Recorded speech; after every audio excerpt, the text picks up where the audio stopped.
My son said, "You're just a guest here." The will made him pay me rent monthly. The grandfather clock in the hall had just struck 4 when my son, my only child, declared that I was nothing more than a guest in my own home. He didn't shout it. He didn't argue. He said it with the casual chill of a stranger stating a fact, right as I was about to serve him a slice of his favorite apple pie, the one I'd baked for him since he was a boy. Before we continue, please subscribe to the channel and let us know where you are listening in the comments. The late afternoon sun, the color of rich amber, slanted through the tall Victorian windows of the living room. It was the time of day I loved most, when the light seemed to set the old oak furniture aglow and the dust motes danced like tiny golden spirits in the air. The scent of cinnamon and baked apples from my freshly made pie filled the house, a warm, comforting blanket against the slight autumn chill rolling in from the Savannah River. It was a scent of home, of continuity, of a life built within these walls. The grandfather clock, a wedding gift from my late husband, Arthur, chimed its 4th bell. The sound was deep, resonant, a steady heartbeat in the quiet house. I carefully slid the silver pie server under a perfect slice, the crust golden and flaky. "Here you are, Daniel," I said, my voice full of the simple pleasure of a mother caring for her son. He was sitting in Arthur's wingback chair, his legs crossed, looking every bit the man of the house. At 45, he still had the boyish hair that fell across his forehead, but his eyes held a weariness that hadn't been there a year ago. His business had failed, a small restaurant that had swallowed his savings, and he and his wife, Melissa, had moved in with me 3 months prior. "Just until we get back on our feet, Mom," he'd said. Of course, I'd agreed. What mother wouldn't? He didn't reach for the plate. He just looked at me, his expression unreadable. "You don't have to do that, Mom." His tone was flat, devoid of any warmth. I paused, the plate hovering between us. "It's no trouble, dear. It's your favorite." That's when he said it. "You should remember, you're just a guest here." The words hung in the air, sharp and cold as shards of glass. My hand froze. The weight of the porcelain plate suddenly felt immense, my arm trembling with a force I couldn't control. For a heartbeat, the world seemed to tilt. The warm, cinnamon-scented air turned suffocating. A sudden, artificial coldness washed over my skin, and I realized it was the air conditioning kicking on, but it felt like the chill of a tomb. I looked past Daniel to where Melissa stood, leaning against the marble fireplace. She was a striking woman, always perfectly put together, her red nails like drops of blood against the white stone. She hadn't said a word, but she didn't need to. A smile, so faint it was barely there, played on her lips. It wasn't a smile of amusement. It was the quiet, confident smile of a victor watching a long-planned strategy fall perfectly into place. My gaze snapped back to my son. What did you just say?" My voice was a whisper, lost in the vastness of the room. "It's for the best, Mom," Daniel continued, his eyes avoiding mine, focusing instead on a point on the far wall. "Melissa and I have been talking. Managing a house this size, it's a lot for you. We're prepared to take over the responsibility. All of it." "Take over?" The words echoed in my head. This wasn't a discussion. It wasn't an offer to help. It was a declaration, a coup. The pie, the warm sunlight, the gentle ticking of the clock. It was all a facade. Beneath the surface of our quiet family life, a war had been waged without my knowledge, and I had just been informed of my surrender. The silver server clattered as it slipped from my numb fingers and hit the plate. The perfect slice of pie, a symbol of my love and care, now looked like a ruin. I slowly lowered the plate to the coffee table, my movements stiff, robotic. My heart was hammering against my ribs, a frantic bird trapped in a cage. This wasn't just disrespect. It was a calculated move, a line drawn in the sand of my own living room, and that nearly invisible smile on Melissa's face told me exactly who had drawn it. I wasn't just a mother in her son's eyes anymore. I was an obstacle, a guest in the house Arthur and I had built, in the life we had shared. And I had a terrifying feeling that my hosts were about to become very, very inhospitable. A week before the word guest was dropped like a bomb in my sunlit living room, the first tremor had already shaken the foundation of my world. It happened in Arthur's study, the one room in the house that still felt entirely his. The scent of old books, leather, and his faint, lingering pipe tobacco clung to the air like a comforting memory. It was my sanctuary, the place I went to feel close to him. That was, until they decided they wanted it to. It began with a syrupy sweetness that should have been my first red flag. Daniel and Melissa found me there, dusting Arthur's collection of maritime maps. Melissa glided in, her movements smooth and deliberate, and placed a perfectly manicured hand on my shoulder. "Eleanor, darling," she began, her voice dripping with concern. "Daniel and I were just talking. There's so much paperwork that comes with running an estate like this. Taxes, insurance, upkeep. It must be overwhelming for you." I paused, duster in hand. "It can be a lot, I suppose, but I've managed so far." "Of course you have," she purred, her fingers giving my shoulder a gentle squeeze that felt more possessive than comforting. She moved towards Arthur's grand mahogany desk, her red nails a stark, predatory splash of color against the dark wood. She ran her fingers over its polished surface as if testing its quality. "We just want to help. Let us take some of that weight off your shoulders. We could organize everything, set up digital files, just to make things simpler for you." Daniel, who had been hovering by the door, chimed in.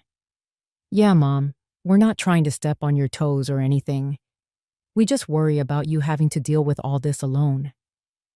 His words were meant to be reassuring, but they felt rehearsed. I looked from my son's earnest, anxious face to my daughter-in-law's cool, composed one. A flicker of hesitation went through me. For 3 months, they had been perfect house guests, polite, helpful, never a nuisance. But this felt different. This felt like a strategic advance, a quiet occupation of my husband's most personal space. Still, I chided myself for being suspicious. This was my son. He was just trying to help. "That's very thoughtful of you both," I said slowly. "Let me think on it. Perhaps I could make you two some iced tea?" It was a classic Southern deflection, a way to buy time and retreat to the familiar comfort of my kitchen. As I stepped into the hallway, closing the heavy oak door behind me, I heard Daniel's phone buzz. I was halfway to the staircase when his voice, now stripped of all warmth and laced with panic, cut through the silence. It was a harsh, muffled whisper, not meant for my ears. "I don't have it. I told you I don't have it yet." A pause. His voice grew more desperate. "Look, I don't care. He wants his money by the end of the month. It's my neck on the line here." I froze, my hand gripping the banister. My blood ran cold. This wasn't the tone of a man dealing with an old supplier. This was the sound of pure fear. The study door creaked open. Daniel stood there, his face pale, the phone already gone from his ear. He jumped when he saw me. "Whoa, Mom! You startled me." "Is everything all right, Daniel?" I asked, and keeping my voice even, though my heart was pounding. He forced a laugh, but it sounded brittle. Yeah, fine. Just pressure from an old supplier from the restaurant. You know how it is. They're playing hardball over the last invoice." He wouldn't meet my eyes. I held his gaze for a moment longer, searching for a glimmer of truth, but found none. I simply nodded. I see. Well, I'll go get that tea. I didn't get the tea. I walked back into the study, my mind racing. Melissa was still standing by the desk, examining a silver letter opener.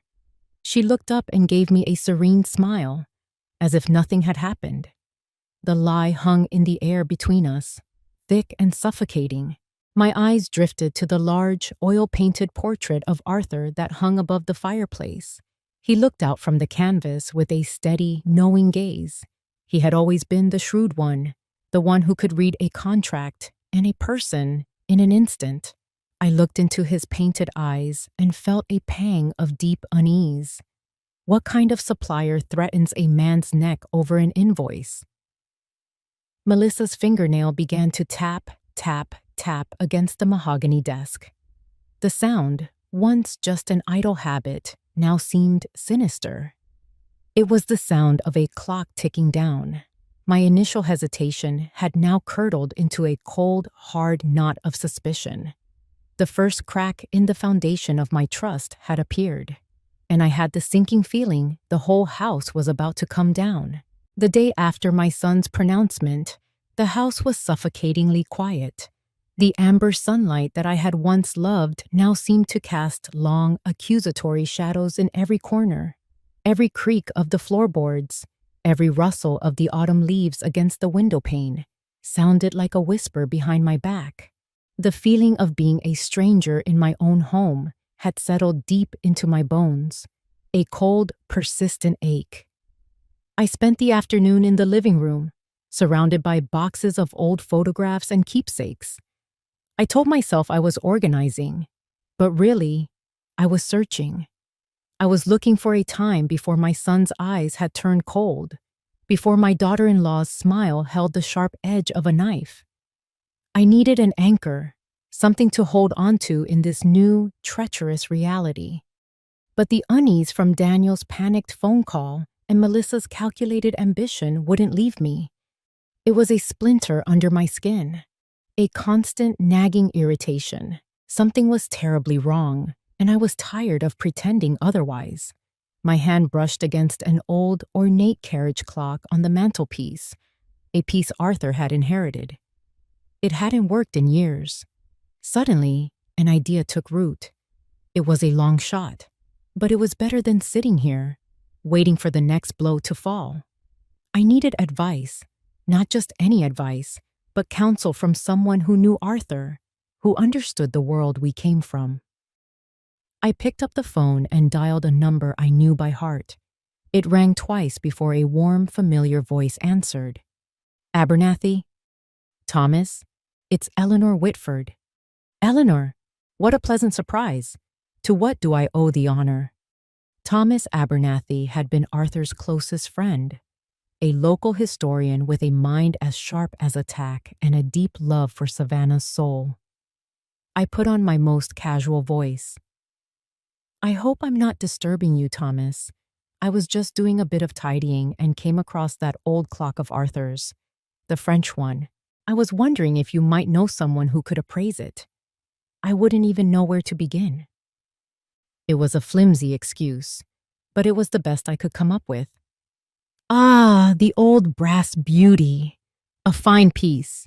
Of course, I know just the man, he said, his voice full of genuine enthusiasm. He gave me a name and number, and then his tone softened. But tell me, Eleanor, how are you really doing? It must be quiet in that big house all by yourself. The door to the conversation I needed was now open. Actually, Daniel and his wife, Melissa, are staying with me for a while. Ah, that's nice. Company for you, he said. But then he paused. Thomas was perceptive. He could hear the hesitation in my voice. Is everything all right? I took a breath. To be honest, Thomas, things are complicated. Daniel's business failed. They're under a lot of stress. I'm sorry to hear that, he said, and the sympathy in his voice was real. These are trying times. And a beautiful historic property like yours, well, it can attract the wrong kind of attention. You have to be careful, Eleanor. There are sharks in the water. What do you mean? I asked, my grip on the phone tightening. There's this big real estate conglomerate, he said, his voice lowering with contempt. Viridian Waterfront. They've been buying up heritage properties all along the riverfront, trying to assemble a massive parcel for some gaudy new resort. They're ruthless. They don't play by the rules. He sighed. They're clever, too. They look for the weak spots. A family in debt, a dispute between heirs. They're experts at exploiting internal problems. They find the cracks and pry them wide open until the whole thing collapses. Viridian Waterfront. The name hit me like a physical blow. It wasn't just a name. It was a memory, blurry at first, then snapping into sharp, terrifying focus. About a month ago, I'd walked into the study to find Melissa at Arthur's desk, a sleek leather portfolio open in front of her. She'd closed it in a flash, but not before I saw the logo embossed in silver on the cover. 2 stylized waves under the name, Viridian Waterfront. Oh, just some old work files, she had said with a dismissive wave of her hand. Boring real estate stuff. I should really throw this out. She had laughed it off, and I, wanting to believe the best, had thought nothing more of it. Now, her lie was as clear as the crystal glass on my shelf. Eleanor, are you still there? Thomas's voice brought me back to the present. Yes, I managed to say, my throat suddenly dry. Yes, I'm here. Thank you, Thomas. You've been a great help. Any time, my dear. You know that. I hung up the phone, but my hand remained on the receiver, my knuckles white. I stared at the carriage clock. It was no longer just an antique. It was the key that had unlocked a dreadful secret. The pieces were slotting into place with sickening speed. Melissa wasn't just an ambitious daughter-in-law. Daniel wasn't just a desperate son. They were pawns. The battle wasn't just coming from inside my house. The true enemy was a faceless, powerful corporation, and they had sent their soldier right through my front door. The knowledge of Viridian Waterfront's involvement was a cold, heavy stone in my gut. Fear was part of it, yes, but something else was there too. A flicker of righteous anger, my grief for Arthur, my love for my son, my attachment to my home. They were being used as leverage in a corporate takeover. This was no longer just a family drama. This was a battle, and I had been a fool not to see it sooner. The next morning, I didn't make breakfast.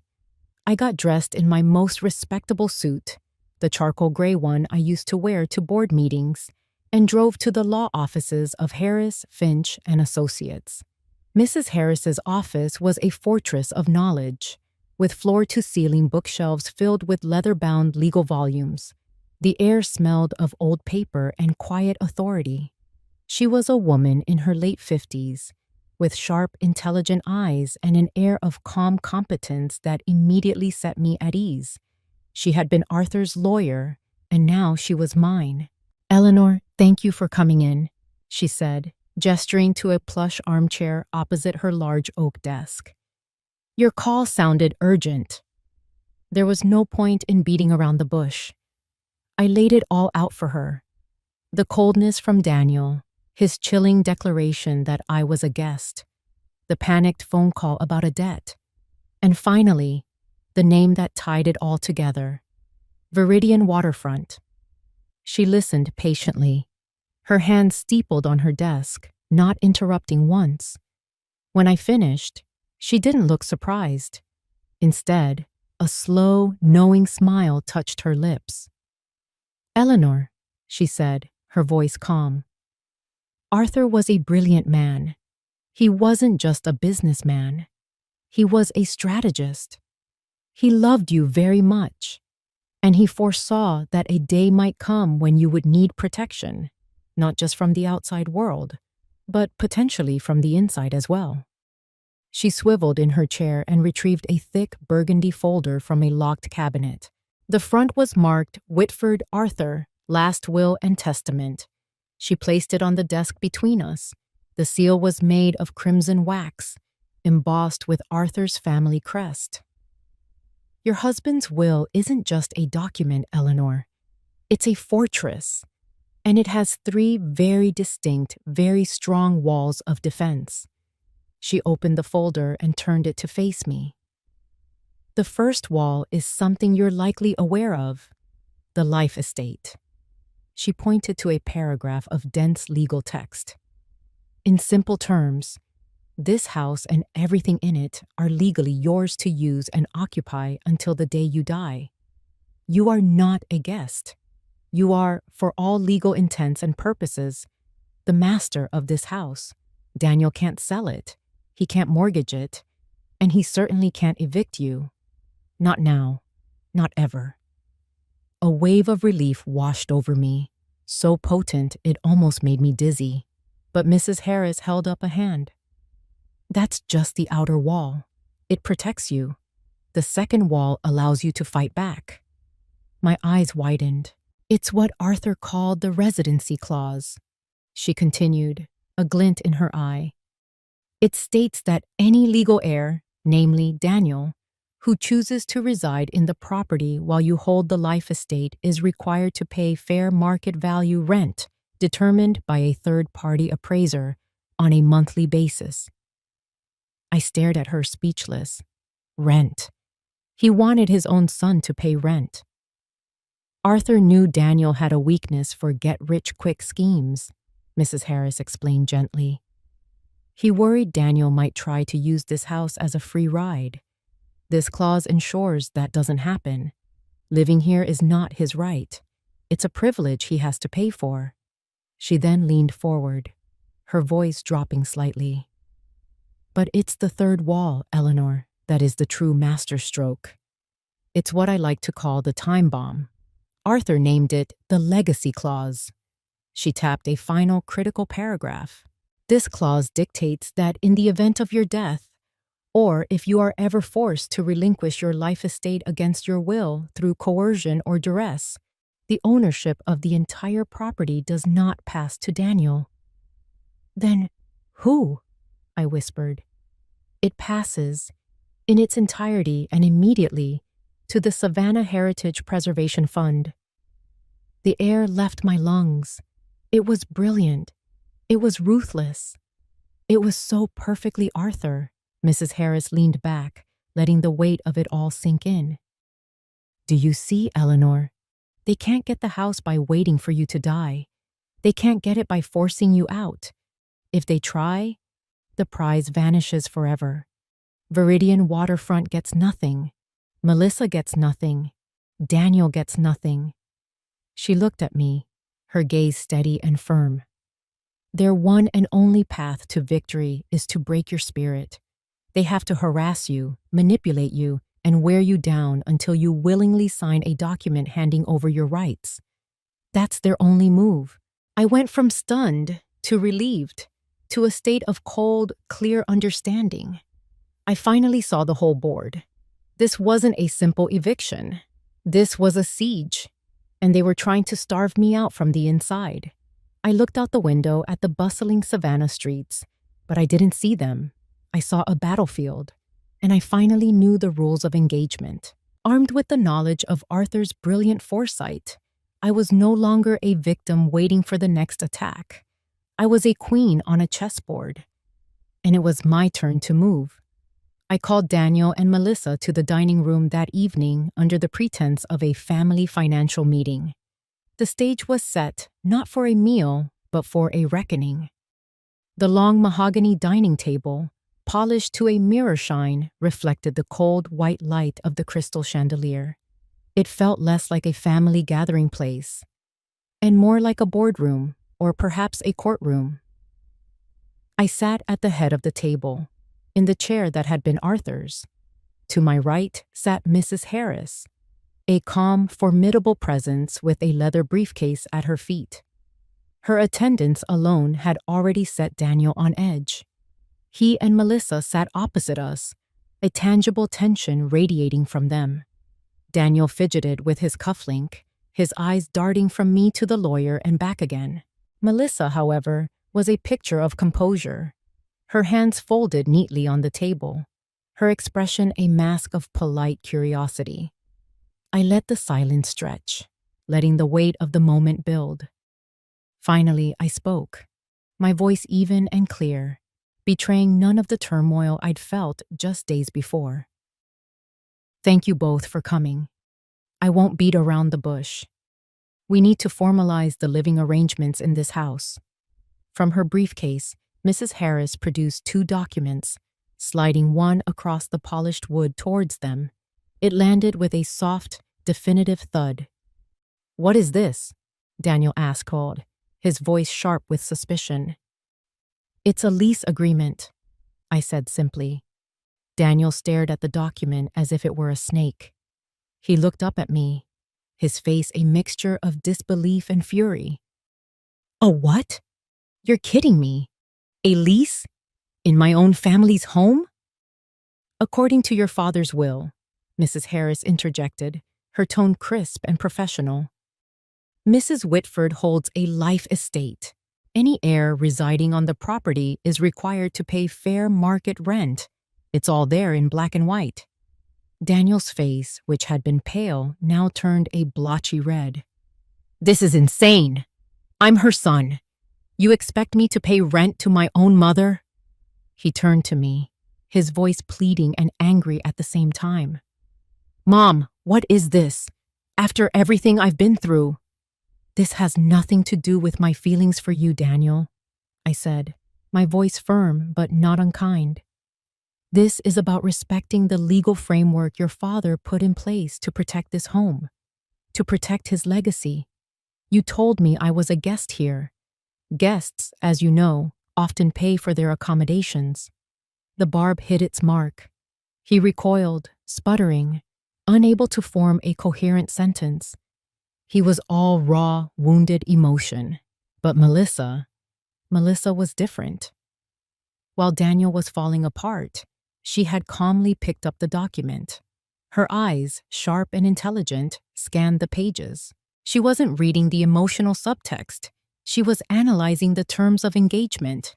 She took in the monthly rent figure, a hefty sum based on a recent appraisal, the clauses on property maintenance, the rules regarding guests. There was no shock on her face, only intense concentration.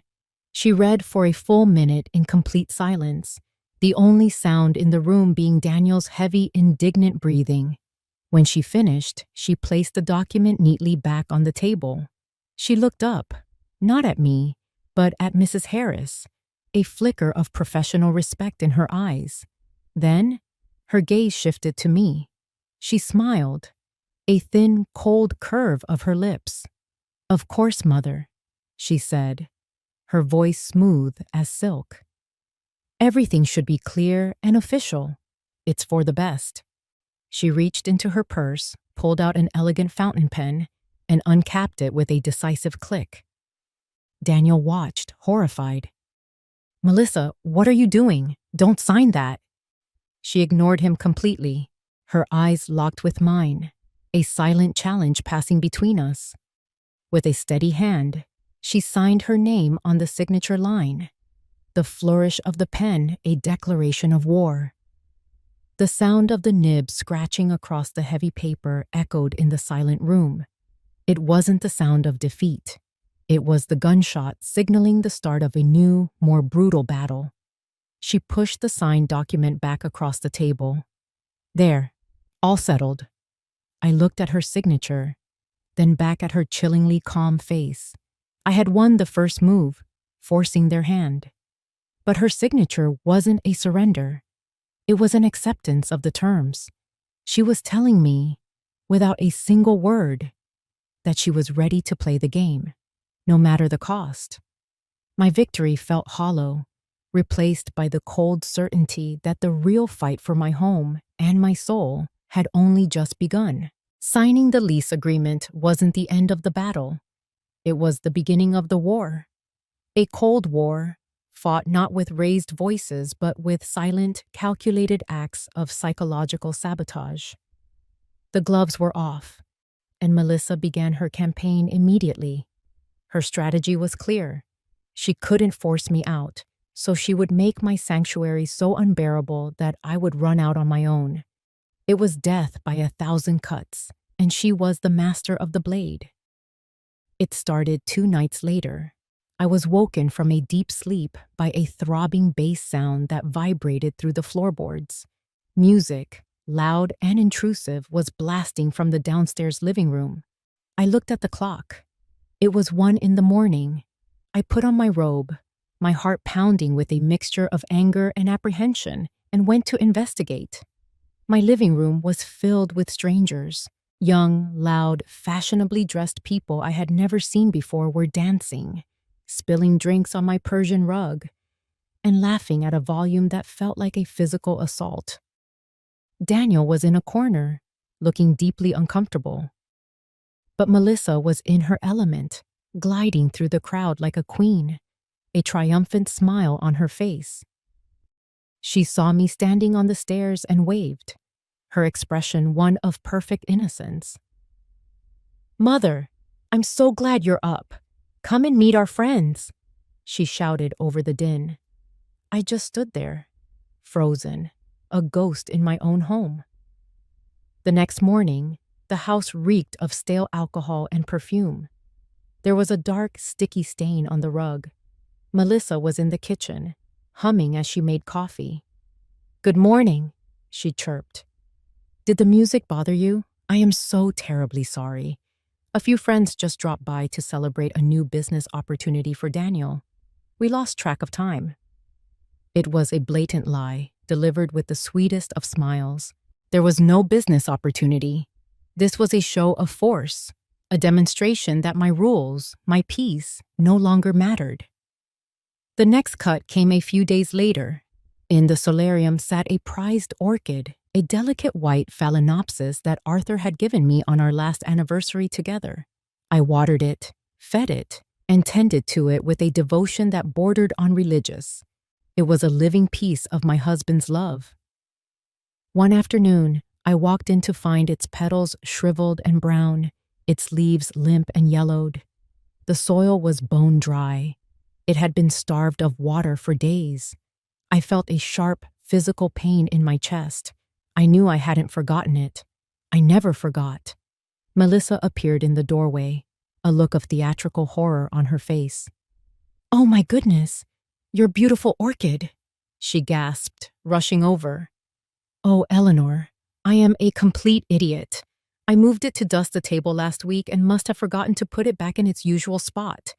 It's all my fault. I'm so sorry." She wasn't sorry. She was targeting my memories, killing the things I loved one by one, and then feigning clumsiness to add insult to injury. The final and most visible assault was on my garden. My lawn was my pride and joy, a perfect rolling carpet of emerald green that led down to the river. It required a meticulous watering schedule managed by an automatic sprinkler system. A week after the orchid died, I noticed yellow patches appearing in the grass. Within 2 weeks, my beautiful lawn was a sad, dying tapestry of green and brown.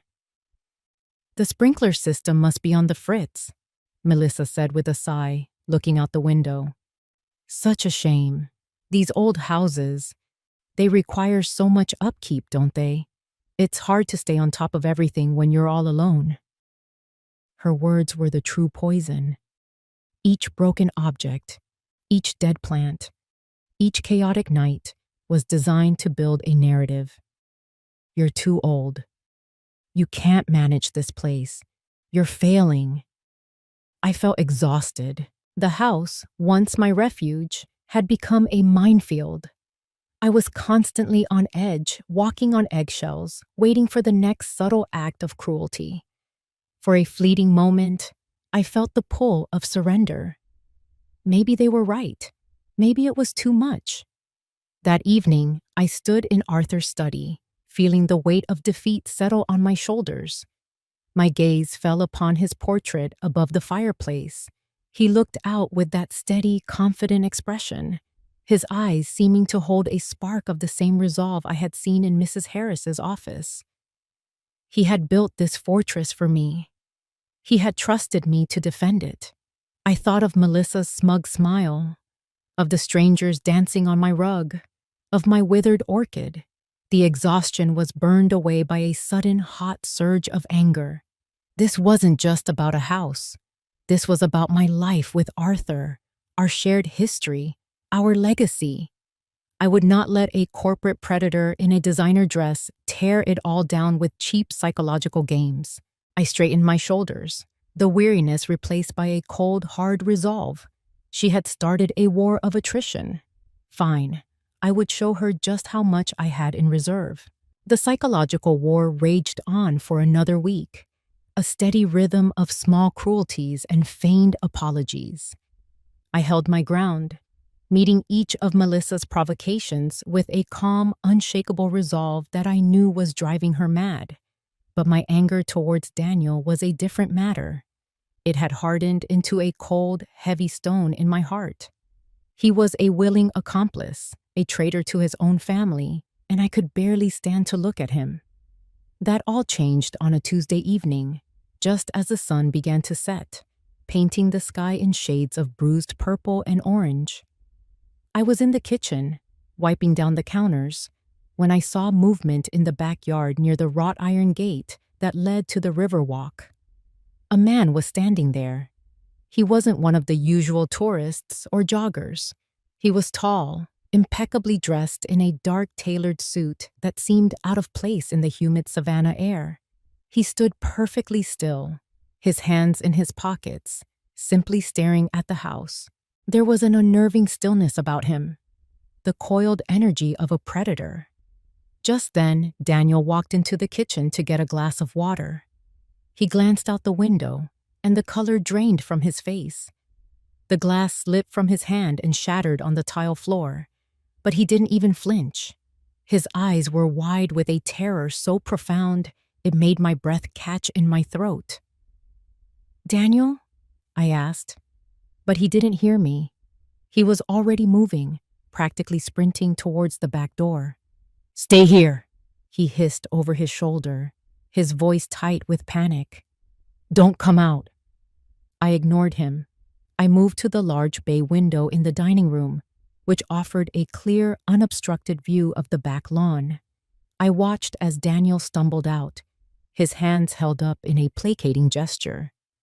He started talking before he even reached the man, his voice too low for me to hear, but his frantic body language spoke volumes.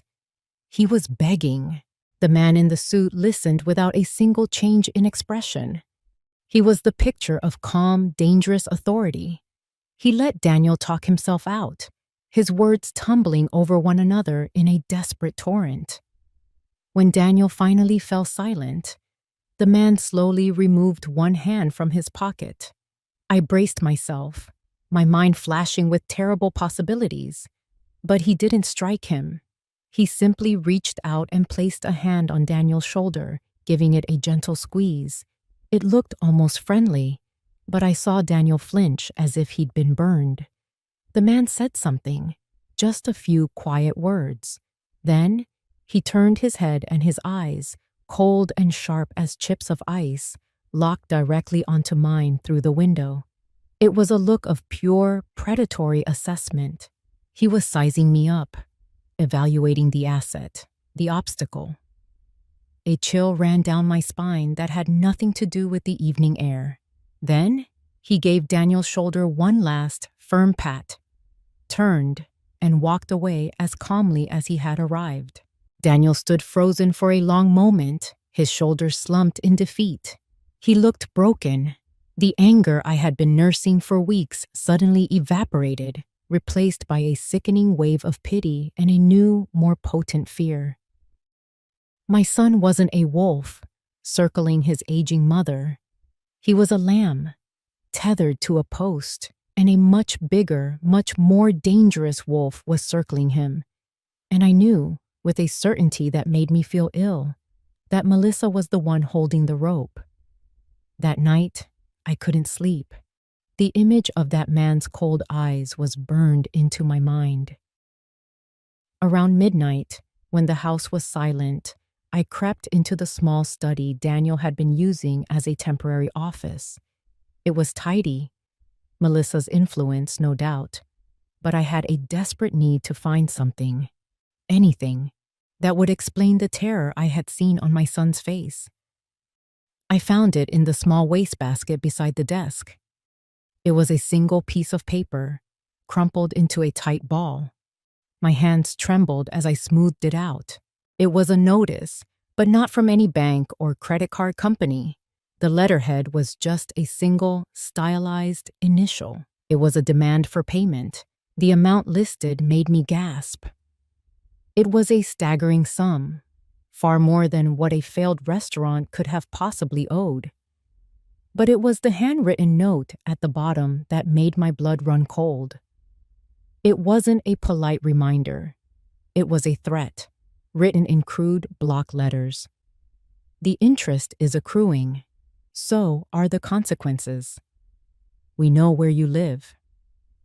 Everything clicked into place. The desperation, the panic, the willingness to betray his own mother. My son wasn't driven by greed. He was driven by abject fear. He hadn't just made a bad business deal. He had gotten into bed with sharks. And now they were coming to collect, not just with interest, but with blood. The crumpled note from the wastebasket felt like a piece of ice in my pocket. My son was not a monster. He was a hostage. And his fear was a weapon being used against both of us. The complex web of deceit, debt, and corporate greed was more tangled than I could have ever imagined. I was out of my depth, and I knew I couldn't fight this battle alone. There was only one person I trusted to help me navigate these treacherous waters. The next morning, I met Thomas Abernathy at a quiet cafe tucked away on a cobblestone street. The air inside smelled of roasted coffee and old books, a comforting contrast to the stench of fear that had permeated my home. I looked terrible, and I knew it. I hadn't slept, and the worry was etched onto my face. "Good heavens, Eleanor," Thomas said as I sat down, his kind eyes filled with concern. "You look like you've seen a ghost."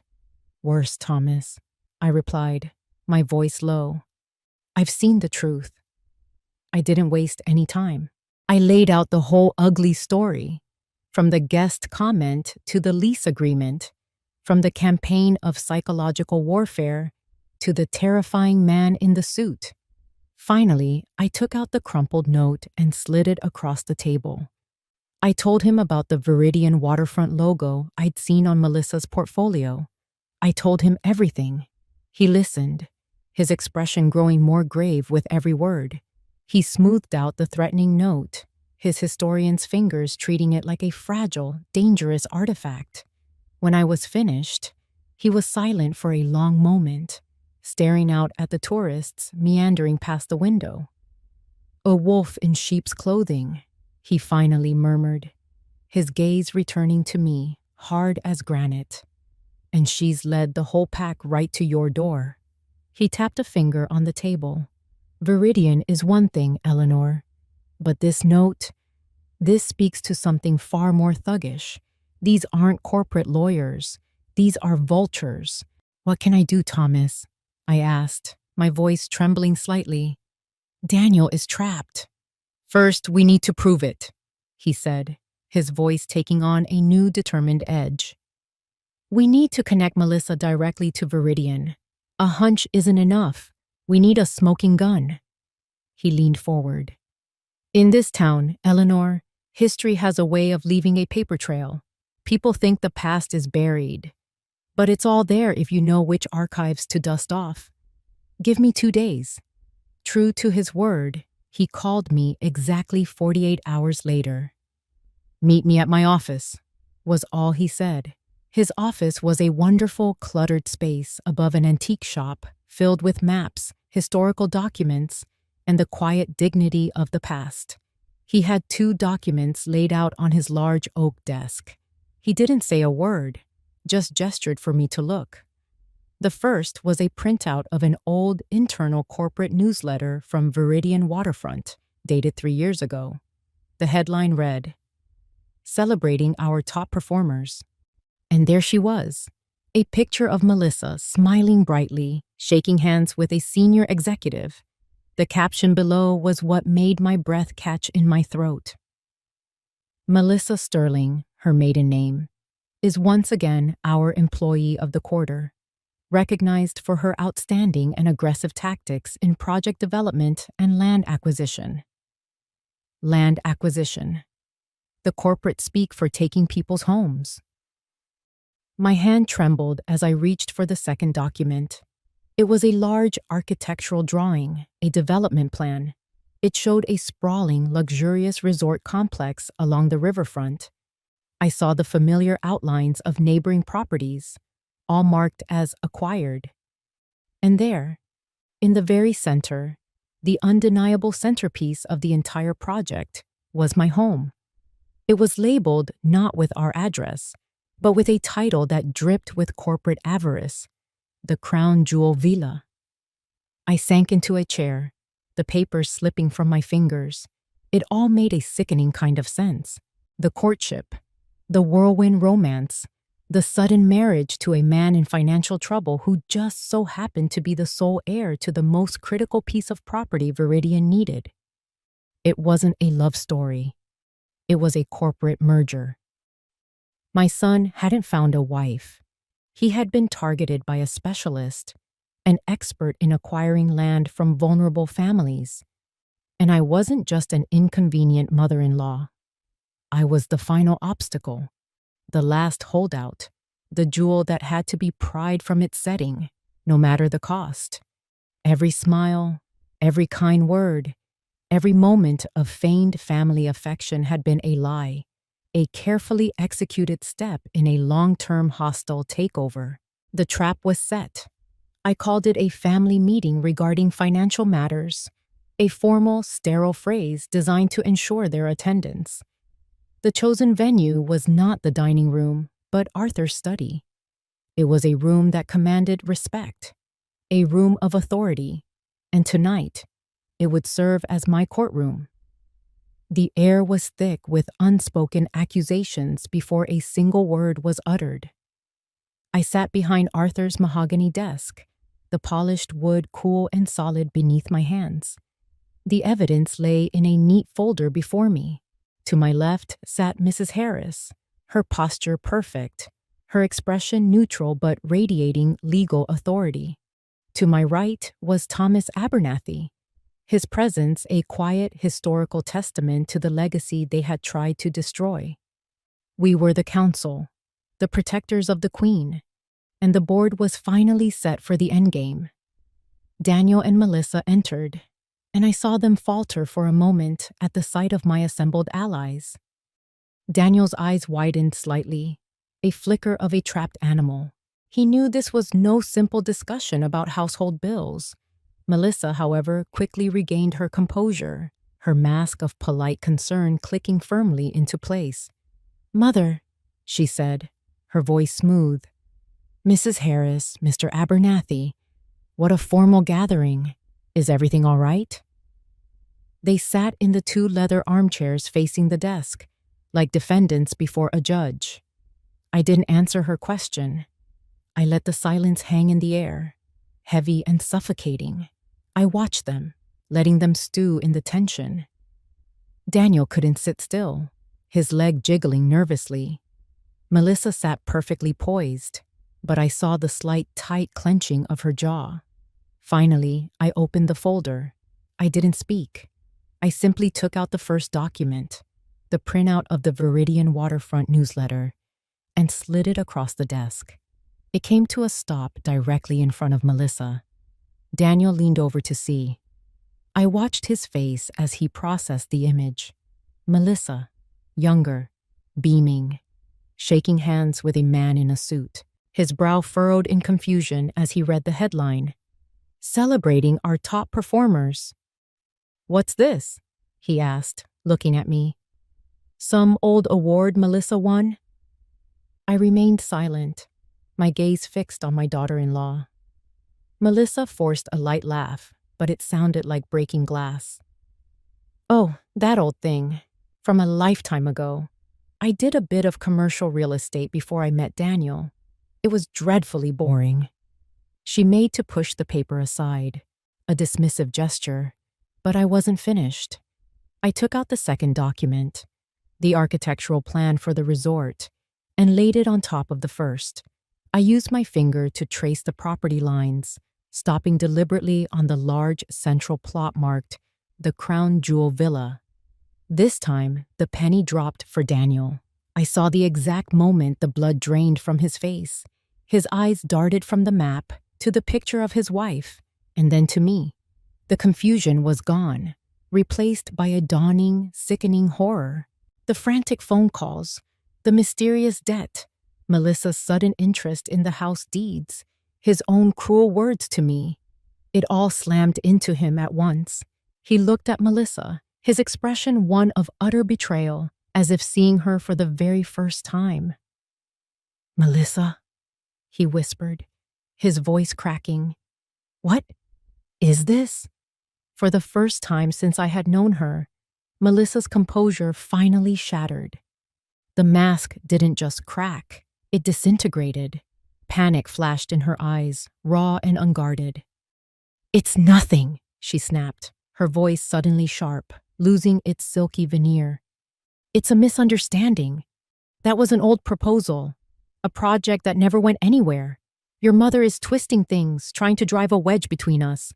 She looked at me, her eyes pleading and furious at the same time. "Tell him, Eleanor. Tell him this is just some paranoid fantasy you've cooked up." Her voice trembled on the last few words. It was the tremor that condemned her. The lie was too big, the evidence too damning. She was caught red-handed, and she knew it. I didn't say a word. I didn't have to. I just held her gaze, letting my silence be the verdict. In that quiet, heavy moment, the truth was louder than any accusation I could have ever made.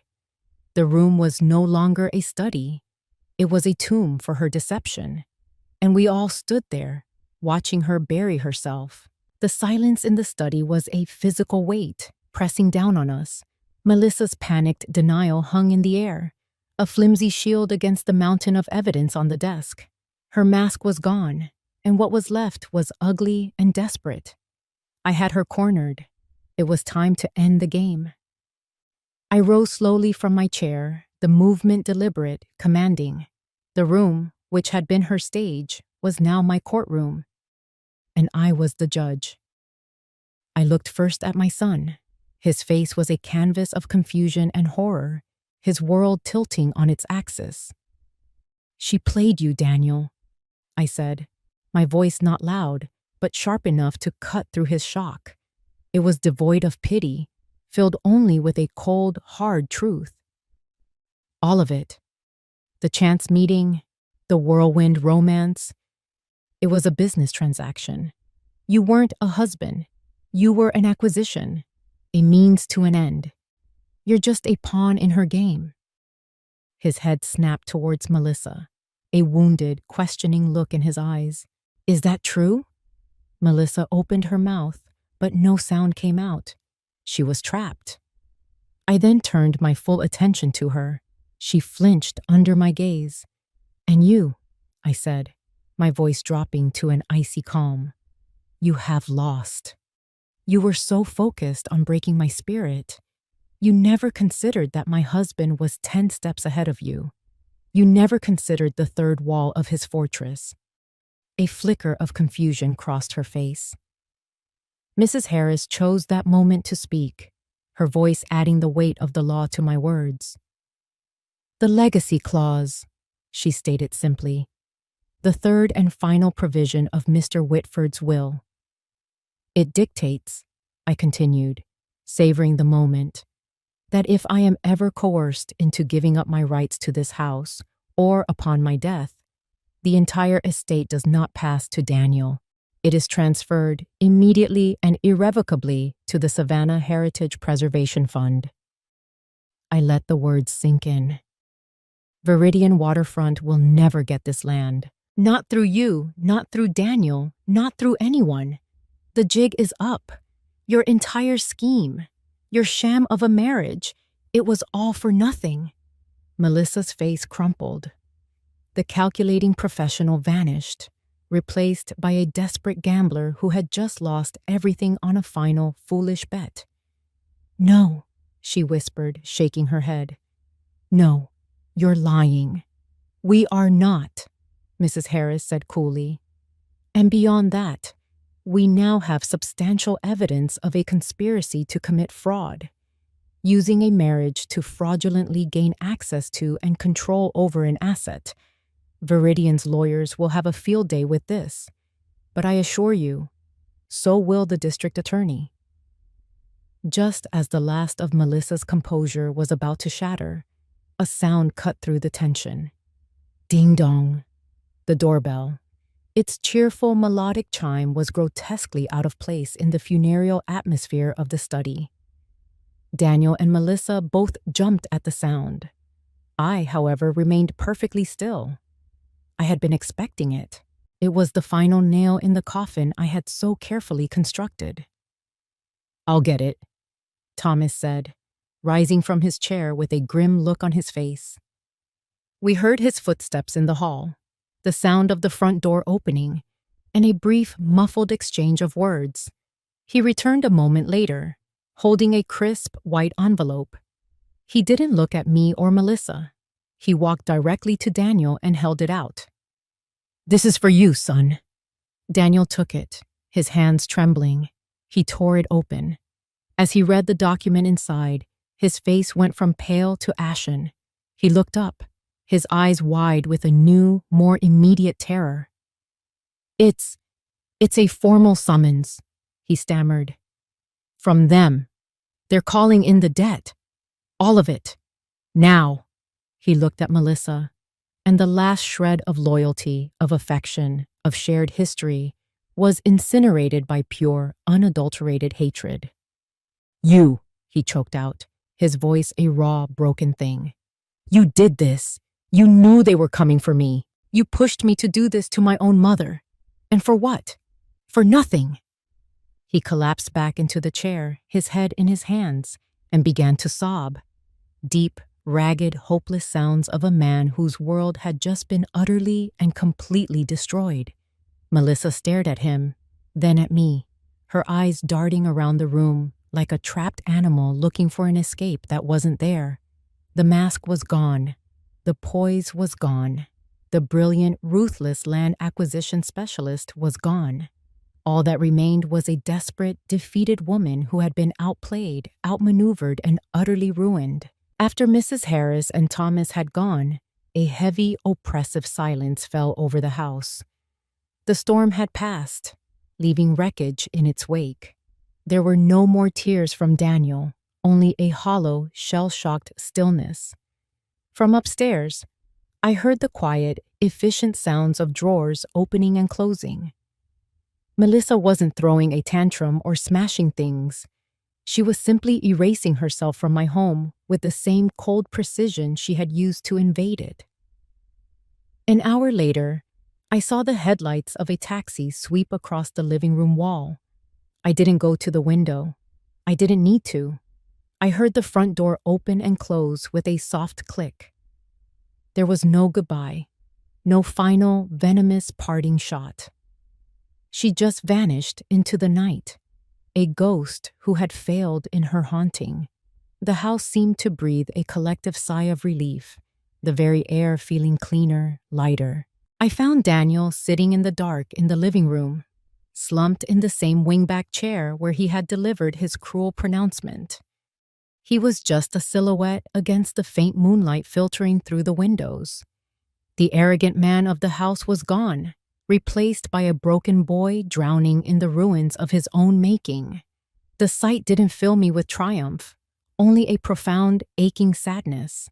I didn't turn on the lights.